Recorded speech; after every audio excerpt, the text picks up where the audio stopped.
Hi, and welcome back to Miami Television News. I'm Nate Hengstebeck. And I'm Carlina Lombardi. Thanks for joining us. Have you noticed an increase of adorable service dogs around campus this semester? Beginning last spring, Miami teamed up with the program 4 Paws for Ability located in Xenia, Ohio. Through the program, students are selected to train service dogs for individuals with various disabilities. Reporter Allie Maggard speaks with trainers Sarah and Kristen about the program.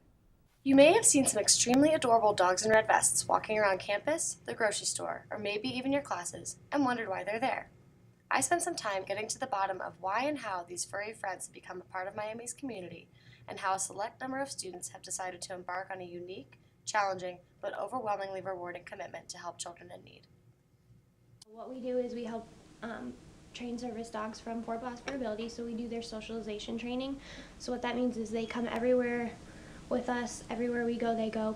So they'll be ready to go out as service dogs, and then when they're finished with us, they go back to 4 Paws, and they do their advanced training, so their specific training for the child they're going to.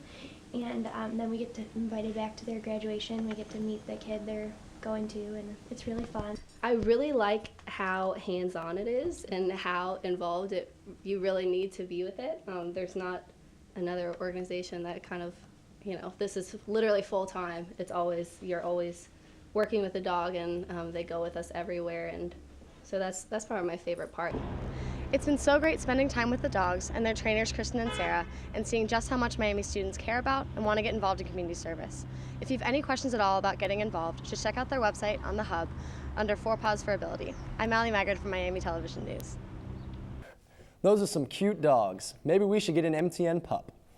The biggest football game of the year took place with the 47th Super Bowl. The Baltimore Ravens took home the prize, defeating the San Francisco 49ers with a score of 34-31. The crazy thing, the coaches were brothers. At least the win stayed within the family. And not just the Harbaugh family, but the Miami family as well. The Ravens coach, John Harbaugh, is a Miami alum. He played for the Redhawks as a defensive back. Memorable moments from the program include Beyoncé's halftime performance, complete with an appearance by Destiny's Child, and a power outage that suspended play for over 30 minutes. According to a press release, a power outage was caused by a faulty piece of equipment, with backup generators kicking in to save the game. Moving on with sports, Grace Dolman finds out more on one of Miami's newest club sports on this week's Hawk Spot. Hi, I'm Grace Dahlman reporting from Miami Television News. Here we are at Goggin Ice Arena, where we're going to take an inside look at the women's club hockey team. Thinking 8 a.m. is tough? Try 5:30. These women wake up twice a week for morning practice. The program started 3 years ago, and the women on the team have enjoyed every minute of it. It's definitely been a journey. We started out skating once a month, like a volunteer professor and 5 players, to now we have a full coaching staff, a full roster. So it's been an awesome experience, and each year we get better. This year we're really competitive in our league, so it's been an awesome experience. And you were one of the founders, right? Yeah, one of the 3. The other 2 have graduated. So we've definitely learned a lot from it. A lot goes in behind the scenes, and overall, I think that we have a really great group. Our bus trips in general are a lot of fun. I think when we go away on the weekends, it's a blast because we're all together for quite a lot of time and make some good memories. We've had a really good year. We played about 30 games now, and we have a conference tournament next weekend. So our record's just about, I think it's like 6-12-2. So we're doing really well this year. First year we had some girls that couldn't really skate that well and just enjoyed the game and wanted to give it a try. And now we're getting girls to come here from all over the country. The other thing about this is it's about opportunity. There's no reason why women shouldn't have an opportunity to play. We're competing against some of the best teams in the country. We're not getting the wins yet, but tie's better than a loss. So we're getting there every year, and we're happy with where we're at. Reporting for Miami Television News, I'm Grace Dahlman. Don't consider this a countdown to doomsday, but on February 15th, an asteroid is going to come pretty close to Earth. Our CNN correspondent, Carl Azuz, reports that NASA says there's absolutely nothing to worry about. Asteroid 2012 DA14 is about half the size of a football field, and it's headed right for us. Well, right near us. But before you start worrying about this, it's a meteor shower. know that NASA says this. The close approach of this object 2012 DA-14 on February 15th is nothing to worry about. Its orbit is very well known. We know exactly where it's going to go, and it cannot hit the Earth. With concerns about the end of the world put to rest, let's check out some science on this bad boy. First off, the asteroid is cruising along at 17,450 miles per hour. That's fast, but not as fast as rockets have to go in order to escape Earth's gravity and get into space. Speaking of gravity, it's going to give the asteroid a little extra pull as it passes by. So as this thing gets closer to Earth, it's actually going to get faster. Just how close is DA-14 going to get when it passes by on February 15th? More than 17,000 miles away from the planet. But keep this in mind, that's closer to Earth than a lot of GPS or TV satellites. Don't worry, NASA says there isn't much chance it's going to hit those satellites either. Let's get hypothetical. What if an asteroid this size did hit the Earth? And again, NASA says it won't, but if it did, it might look like this. Tunguska, Russia, 1908, an asteroid around the same size came into the atmosphere, exploded, and leveled the trees over an area around 820 square miles. Some companies want to get their hands on an asteroid, but they're not waiting for one to come here. They're going out there, planning to hitch rides into space on larger missions. Why would anyone want to get up close and personal with an asteroid? Well, they think these rocks could be a gold mine, or more specifically, a hydrogen, oxygen, iron, or nickel mine. Their idea is to drill into asteroids for metals and other materials and use those to power space stations. NASA looked into this idea once and decided it would be too expensive, but the companies say it could pay off in the long run, even if the asteroid mining industry gets off to a rocky start. After the break, we have updates on the latest in entertainment and more. We'll be right back. What future would you see? At CARE, we see a time when everyone lives with dignity, where every child has a chance for a healthy life, a world without poverty. It's not just wishful thinking. We're working with people everywhere to one day make this vision a reality. Help build the future we all want to see and the world we all want to live in.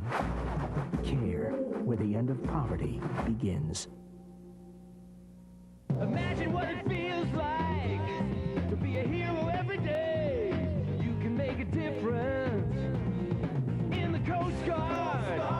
Jobs that matter. Imagine what it feels like. Join the Coast Guard or the Coast Guard Reserve. Stop drugs. Save lives. Protect the environment. Call toll-free 1-877-NOW-USCG. Coast Guard. Jobs that matter.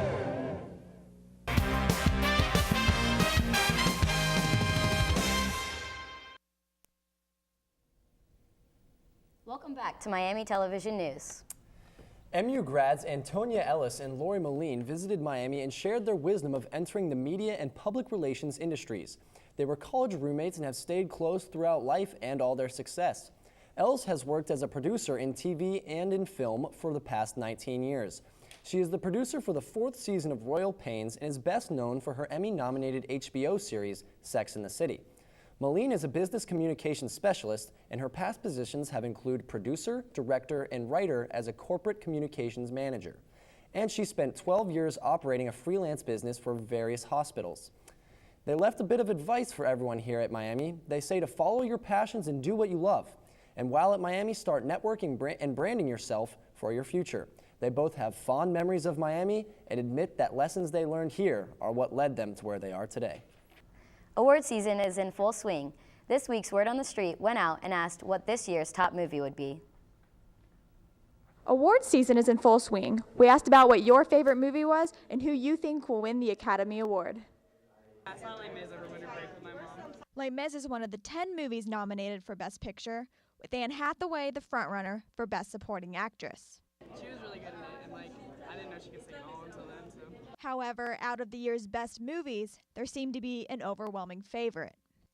Probably Django Unchained. I believe it's Django. Django Unchained. Devontae Johnson says that the main enjoyment for him was the teaching moments. I believe it really captivated the audience into learning what slavery kind of looked at. It brought us back to understanding the humbleness behind it, of how our nation came so far.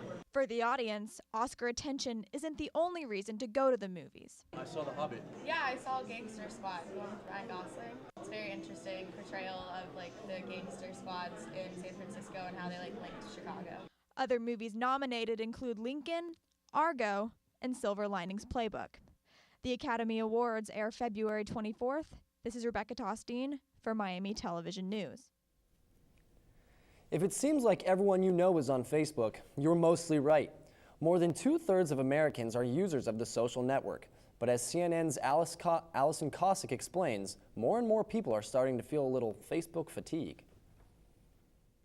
There is such a thing as too much of a good thing. That's why more than 60% of Facebook users say they've taken extended breaks from the social media site, and it looks like that number is about to get bigger. According to a Pew Research survey, 27% of Facebook users say they plan to use the site less in 2013. Looking at their past behavior, 21% said the reason for their social media sabbatical boiled down to simply not having enough time. 10% said it was a waste of time, while another 10% just weren't interested in what the site was offering. Drama and gossip were deterrents for 9%, and interestingly enough, only a small number cited privacy concerns as the reason for their break. College students interviewed by CNN weighed in with other reasons as well. Too many people to keep up with. I think Facebook has just gone really far to the left of what it used to be. But not everyone who leaves Facebook comes back. Pew found that 20% of adults online without a current Facebook account used to use the site. With the number of untapped Facebook users dwindling, experts say it's key for the site to find ways to keep its members active, along with ways to make money off of them. I'm Allison Cossack in New York. 2013 will see a number of new faces on the Oxford business scene, starting with a new restaurant, Fuji Express. It will offer Japanese fast food. Manager Kevin Yang cited Miami's growing international student population and adventurous American students as motivation to build. The restaurant is expected to be open within the month. Oxford is also welcoming a new arrival in the nightlife scene. Interactive shop bar named The Hatch is moving into the space below 45 where Tonic used to be. The Hatch will feature a variety of over 100 different shots, many of them involving props such as tiaras, wigs, and skis. The Hatch will be strictly 21 and over, and it will be opened February 8th. Providing a much-needed boost of accommodation options, the Hampton Inn has also made its Oxford debut this winter. The hotel is already open, and the 74 guest rooms start at $99 a night. Thank you for joining us today. I'm Carlina Lombardi. And I'm Nate Hengstebeck. Have a great day, Miami.